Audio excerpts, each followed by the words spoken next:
Exercice 2, géométrie dans l'espace, projection orthogonale d'un point sur un plan. Avant de commencer, si vous permettez,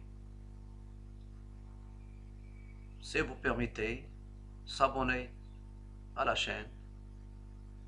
N'oubliez pas les likes et n'oubliez pas les partages pour encourager la chaîne et pour me soutenir. On considère dans l'espace rapporté à un repère orthonormé, donc rapporté à un repère orthonormé OIGK, le plan P d'équation cartésienne x moins y plus z moins 1 égale à 0 et le point A de coordonnées 2, 1, 3. Petit 1, vérifie que A n'appartient pas à P. Petit 2, déterminer une représentation paramétrique de la droite delta passant par A et orthogonale au plan P, c'est-à-dire delta est orthogonale au plan. Et je sais qu'une droite est orthogonale à un plan, c'est les orthogonale à toutes, c'est les orthogonale bien sûr à deux droites contenues dans ce plan. Bien sûr, 50. Troisièmement, déterminer les coordonnées du point H, la projection orthogonale du point A sur le plan P. Petit 4, en déduire la distance AH. Solution. On a P est l'équation x moins y plus z moins 1 égale à 0 et A c'est un point de coordonnées 2, 1, 3. Pour vérifier qu'un point appartient à un plan, essayez de remplacer x, y, z par les coordonnées des points. Je remplace x par 2, y par 1 et z par 3. Ça veut dire le x par 2, y par 1 et le z par 3. Ça va me donner 2 moins 1 plus 3 moins 1 égale 3 différent de 0. Donc, le point il est à l'extérieur du plan et je dis A n'appartient pas à B. La question suivante, déterminer une représentation paramétrique de la droite delta passant par le point A et perpendiculaire ou bien orthogonale au plan. On a P d'équation cartésienne x moins y plus z moins 1 égale à 0 et A un point de l'espace de coordonnées 2, 1, 3. Donc, on a delta, il est orthogonal au plan. Delta, il est orthogonal au plan. Donc, delta, il passe par A et il est orthogonal au plan.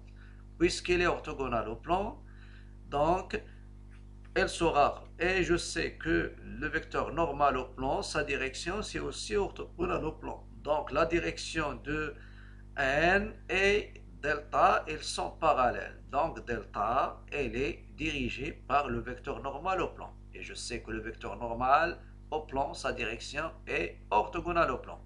Donc, ma droite delta, elle passe par A et elle est dirigée par le vecteur n. C'est ce que je vais écrire. On a delta orthogonale à P. Donc, le vecteur n, et ça, il faut le dire, normal à P est un vecteur directeur de delta. Et je sais, si on a un point et un vecteur directeur, je peux représenter ma droite d'une manière paramétrique. De delta, je fais deux points et le système x égale xa plus a fois t ou bien a fois k, un autre paramètre t, k, alpha, etc. Y égale ya plus b fois t et z égale à za plus c fois t. XA, YA, ZA, c'est le point par lequel passe la droite. A, B, C, en général, lorsque je parle d'un vecteur normal, ce sont le début de les A, X plus BY plus CZ plus D. Donc, ce sont les coefficients de X, de Y et de Z. C'est-à-dire les composants du vecteur normal. Et n'oubliez pas le T appartenant à R.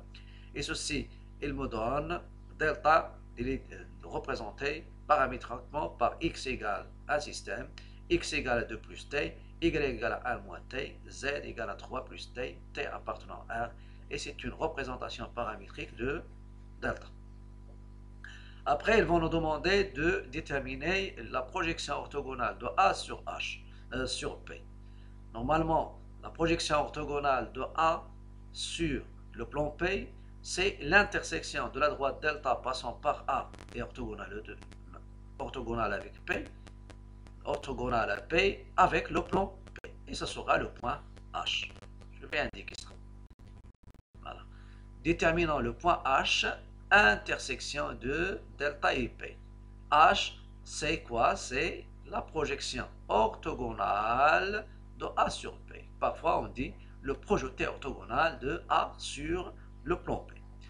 Je prends H de coordonnées x, y, z. Je prends x, y, z, ce sont les coordonnées du point H. C'est un point qui appartient à delta inter P. Ça veut dire que c'est un point commun entre delta et P. Donc ceci est équivalent à H, c'est un point de delta et c'est un point de H. Puisqu'il appartient à delta, donc il vérifie la représentation paramétrique. Ça veut dire x égale 2 plus t, y égale à 1 moins t, z égale à 3 plus t.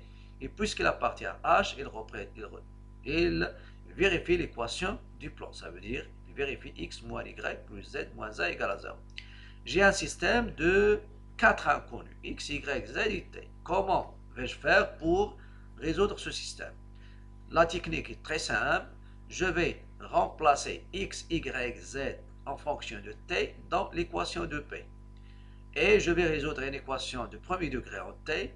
Une fois que je trouve t, sa valeur, je reviens à l'équation, à la représentation paramétrique et je remplace t par sa valeur et ça me donne x, h, y, a, z, h. C'est ce que je vais faire.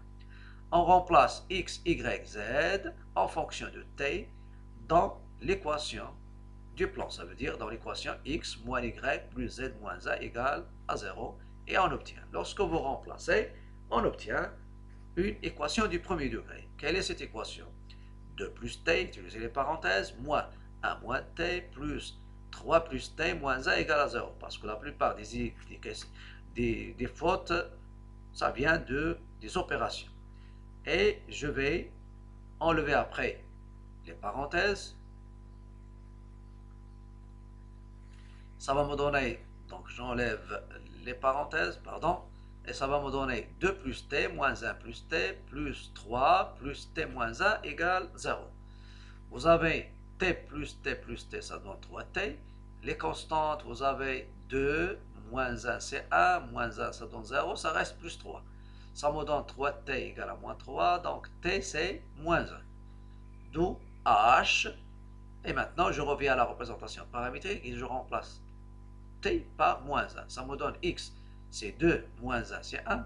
Y égale à 1, moins 1, ça sera plus 1, donc ça donne 2. Et z, c'est 3, moins 1, ça donne 2. Donc, les coordonnées de A, ce sont 1, 2, 2. Voilà, ce sont les coordonnées du point H. Et ce H, bien sûr, c'est quoi? C'est la projection orthogonale du point A sur le plan B. Après, on va déterminer la distance AH. La distance AA, ça sera la distance qui sépare le point A au plan B. Et ça sera la distance du point A au plan B. Calculons la distance AH. On sait que la distance entre deux points, elle a une règle. Donc AH, c'est la racine de xh moins xa au carré, plus yh moins ya au carré, plus zh moins za au carré. Le tout en racine.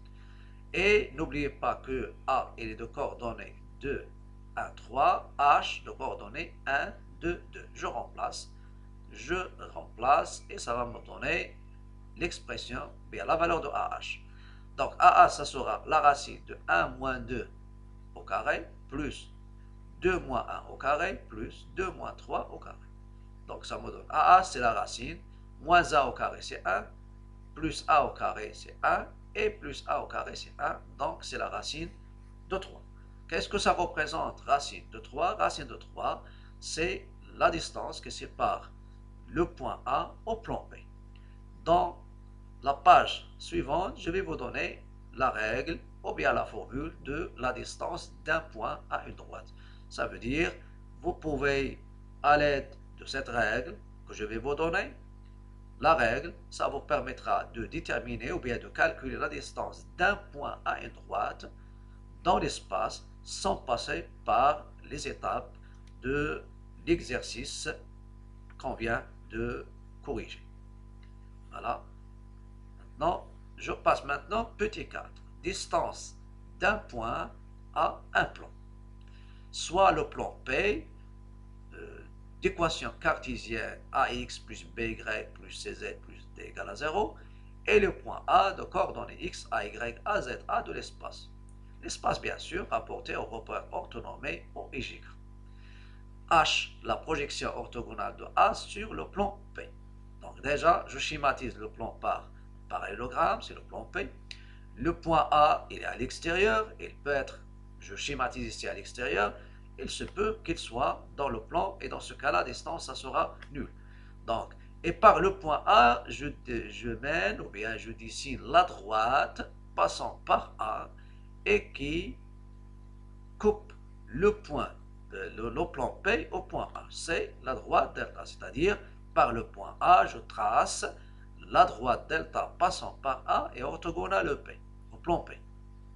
Et il va le couper au point, ou bien le traverser au point H. Et cette distance AH, c'est la distance qui sépare le point A au plan P. Elle s'appelle la distance de A au plan P. Donc, la règle. La distance du point A au plan P est donnée par la règle. Donc, il y a une notation. Cette distance, il se note D. Petit d, ça vient de distance. Entre parenthèses A et P entre parenthèses, et vous fermez. Il se lit la distance de A au plan P. Elle est égale à AH dans le cas si on a déterminé les coordonnées de A. Sinon, je peux utiliser la règle ici.